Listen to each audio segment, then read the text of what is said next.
এক মহিলা সাহাবী, উহুদের যুদ্ধের দিন ওনার বাবা, ভাই, স্বামী, ছেলে চারজনই শহীদ হয়েছে।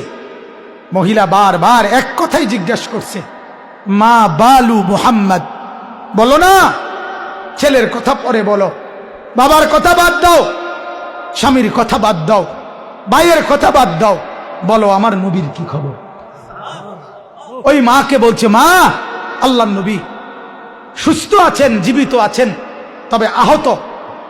ওই মহিলা বলছে, সাহাবীরা, খোদার কসম আমার মন মানছে না, আমার একটা নজর দূর দেখতে দাও, আমি নবীজিকে একটা নজর দেখি, নয়তো আমার কলিজা ঠান্ডা হবে না। দেখছে নবীজির চেহারা মোবারকের দিকে তাকাইয়া ওই মহিলা বলছে, কুল্লু মুসিবাতিন বাদাকা জালালুন ইয়া রাসূলুল্লাহ, হে আল্লাহর নবী, খোদার কসম নবী, আপনাকে যখন দুই নয়নে দেখলাম, এবার আমার সব মুসিবত তুচ্ছ হয়ে গেল।